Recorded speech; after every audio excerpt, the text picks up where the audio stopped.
Rae? Rae has been speaking to the city council, so she should talk about that. Yeah, tell us about solutions. Yes, actually, my idea came from you. Oh, really? Well, for spurring people to take it. I didn't know that.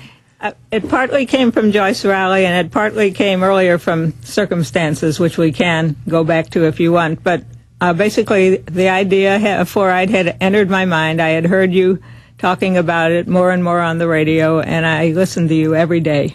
Oh, I didn't know that. Well, yeah, faithfully. And one day last fall, a man called in from another state. I think it was Pennsylvania. He was not a Texan, and he said, I've been trying to wake the people up around me to fluoride, and they just aren't listening to me. They dismiss it. They shrug it off. What should I do?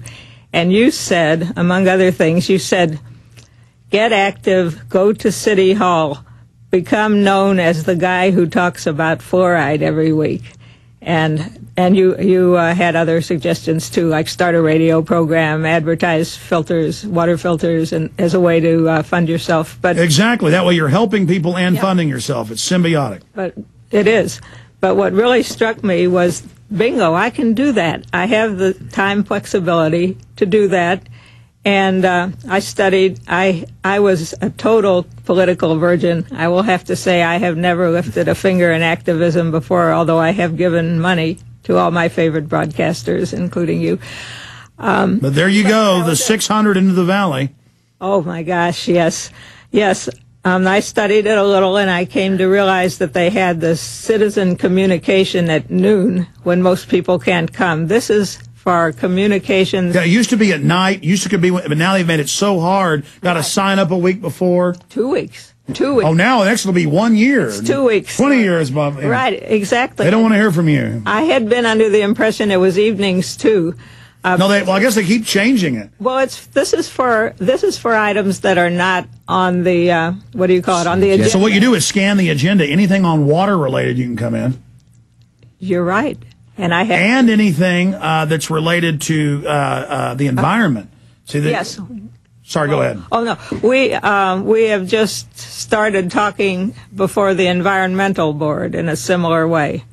That suggestion came to me from Neil and also from Paul Robbins, who is a very well-known activist in Austin. In fact, the editor of the Austin Environmental Directory. And he had that idea, so now I'm going to be doing it not only on council meetings, but also... And what we need is more people like you. We're going to try to get that, and in fact, on this program, people who are interested will hear about it. And don't let them stop you. I mean, pretty soon they're just going to get rid of it altogether, but then you just go speak on items. You just go check each week what the agenda is. But go sign up, take your lunch off, take a bag lunch and eat it while you're driving down there, and go let these creatures know that you don't want this poison in the water. I mean, it's not our opinion. A fish can't live in it.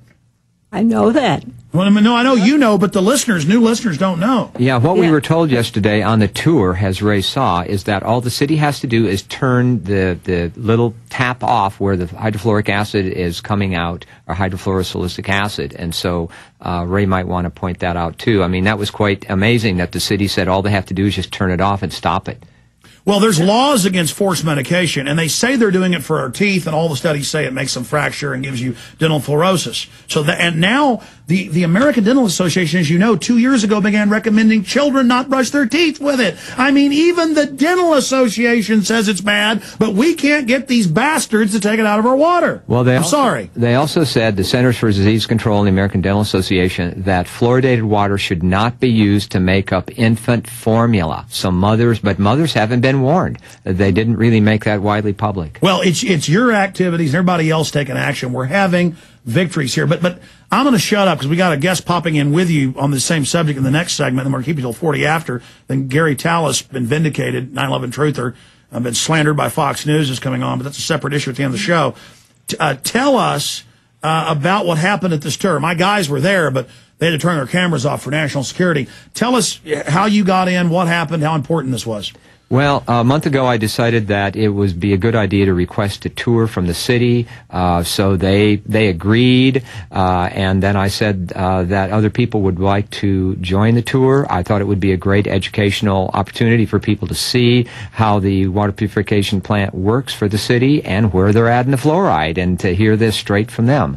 And so we toured most of the plant, and when we came to this containment building where they have two hydrofluorosilicic acid storage tanks, several thousand gallons in size, that building, I mean, it's a containment building, so if there's a leak, everything is contained in there. But it's obvious, the doors are labeled that this is a highly toxic, corrosive, acidic material, and they've got a shower in there in case you get exposed, and you could see some signs of corrosion to some of the paint and materials where there's probably been some vapor leak, because this is such a corrosive material. In fact, where the tanker truck comes in and unloads the liquid hydrofluorosilicic acid into the pipes to fill the tanks, you could see where there had been leaks, and the concrete was corroded on the ground. It was kind of eaten away where a few drops of this stuff have gotten down. So, and on all the lines that the city has there, the lines containing this chemical are all specially colored and labeled that this has fluoride in it. Well, I just want to point out that we drilled the well on our family property in East Texas into the Keachai level. That's 600 feet down. It's a little aquifer. And I have family that runs the local water district. They work there. And, they're at the plant. It's actually it's my uncle's wife's brother. But the point is, he said it's the purest, best water, aquifer water, and they make them add all these chemicals under federal law. He thought it was some mandate. But the issue is Austin has great aquifer water. There's no reason to be doing any of this, adding chlorine, any of it. I mean, that's a whole nother subject. I mean, if you've got aquifer water and you're not drinking out of some toxic reservoir that's got sewage in it, like Dallas or something, why on earth would you put anything in the best water there is? Well, they definitely talked about the different treatment chemicals that they're adding, but our tour was more focused on the fluoride, but they went through the water treatment and purification process, the filtration process, so it was very interesting. I think we learned a great deal, but we could see, from our own eyes that they're doing this fluoridation actively there. They're putting so many gallons in, a day, and they have to keep buying this chemical product. But if people, wanted this stopped by, calling, emailing the mayor and the city council, going down to speak, the city could easily turn it off and probably save $1 million a year. That's right. That's the other point. I've seen the studies. This is toxic waste these mining companies would have to pay to get rid of. Instead, they make us buy it. What schmucks? Stay there. Let's talk more about taking action against this when we get back. Everything we said came true. Everything we've done's been right. An acquittal in Laura Bush case, heckling case, United Press International. We'll talk about that coming up.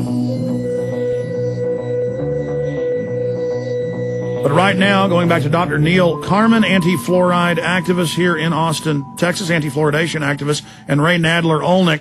Okay. So we're fighting it here in Austin. It's the same thing all over the country. And you got all these environmentalists. And again, environmentalism has all this reasonable, smart stuff, like let's not poison the environment, let's not have pollution, let's not toxify ourselves. But it seems like the Austin City Council only wants to grab people's property for environmental preserves and later build skyscrapers on it. So really they're just, want to be realtors like Kirk Watson is now, the big realtor here in town. This is a real environmental issue for the environment, the birds, the bees, the plants, human beings. So this is something affecting everybody with the fluoridation. And you were telling me, Doc, you guys saw where the fluoride, or what they call fluoride, this witch's brew, was going in. Yes, they had one of the units, one of the storage tanks still had a small amount of fluoride in it. They were expecting another shipment very soon from Florida, and so the pump was actively pumping a small amount of fluoride, putting it into the water, mixing it there. They explained the whole process. Lovingly mixing it, though. Right. We got to see the whole thing. And so, I mean, the city is spending a lot of money a year. They just renewed the contract. Yes. The city had a contract of which I had the cover page, but I didn't have the entire contract. And I was getting information off of the cover page, which gave some summaries. They had a contract that was set to run from March '08 through March 2010 with 3 optional 1-year extensions. And the amount of money that it was to cost was approximately $600,000 a year. Wow. Now, this past March, they suddenly renewed that contract. They canceled that contract and issued a new one, which is apparently legal. There must be something written into the contract that allows that to happen. And in fact, I have now requested through Freedom of Information both contracts. The old. And we don't know if it's more or less. We don't. No, it's more. It's way more.